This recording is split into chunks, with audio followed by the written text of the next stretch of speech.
టాలీవుడ్ అగ్రకథానాయకుడు నందమూరి బాలకృష్ణ ఇప్పుడు కెరీర్లోని అత్యంత ఉచ్చస్థితిలో ఉన్నారు. నలుగురు పెద్ద హీరోల్లో బాలయ్య ఫుల్ స్వింగ్ లో ఉన్నారు. ఆయన సినిమాల సక్సెస్ రేట్ ఓ రేంజ్ లో ఉంది. బాలయ్య నటించిన అఖండ, వీరసింహారెడ్డి, భగవంత్ కేసరి చిత్రాలు వరుసపెట్టి విజయం సాధించడంతో ఆయన లేటెస్ట్ మూవీపై భారీ అంచనాలు ఉన్నాయి. ప్రస్తుతం బాబీ దర్శకత్వంలో ఎన్బీకే 109 చిత్రంలో నటిస్తున్నారు బాలకృష్ణ.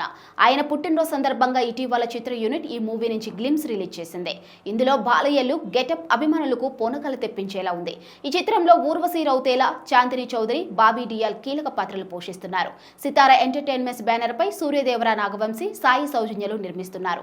ఈ చిత్రం తర్వాత మాస్ డైరెక్టర్ బోయపాటి శ్రీను దర్శకత్వంలో అఖండ 2లో బాలయ్య నటించనున్నారు.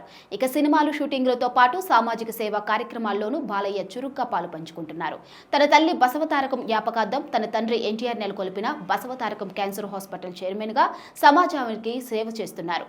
సీనియర్ హీరోల్లో ఎవరు సాహసం చేయని వేళ ఓటీటీలోనూ బాలకృష్ణ సత్తా చాటుతున్నారు. ఆహా ఓటీటీలో ఆయన హోస్ట్ గా రూపొందించిన అన్స్టాపబుల్ విత్ ఎన్బీకేతో సందడి చేశారు.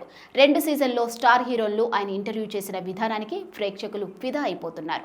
బాలయ్య షో కారణంగానే ఆహాకు సబ్స్క్రిప్షన్లు పెరిగాయని టాక్.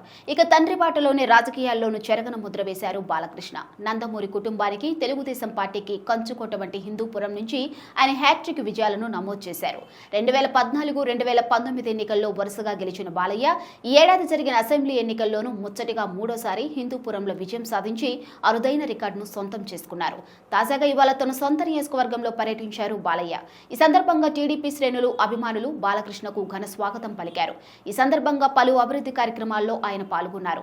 అనంతరం బాలయ్య మీడియాతో మాట్లాడుతూ గత వైసీపీ ప్రభుత్వంపై విమర్శలు గుప్పించారు. జగన్ ప్రభుత్వం 5 ఏళ్లలో చేసిందేమీ లేదని, 3 రాజధానులంటూ కాలయాపన చేశారని, లిక్కర్ అమ్మకాల్లో భారీగా అవినీతి చోటు చేసుకుందని ఆయన ఆరోపించారు. వైసీపీ ప్రభుత్వం వ్యవస్థలను నిర్వీర్యం చేసిందని, తాము ఇచ్చిన హామీలను ఖచ్చితంగా నెరవేరుస్తామని బాలయ్య హామీ ఇచ్చారు. ఇసుక, మద్యం మైనింగ్ లో వైసీపీ నేతలు అక్రమాలకు పాల్పడ్డారని, వారు చేసిన అవినీతి పనులు ఒక్కొక్కటిగా బయటకు వస్తాయి. వారు చేసిన అవినీతిని బయటకు లాగి వారి అంతు చూస్తామని ఆయన చెప్పారు. ఇక బాలయ్య మాటలతో టీడీపీ కూటమి శ్రేణులు ఆనందంలో మునిగిపోయారు.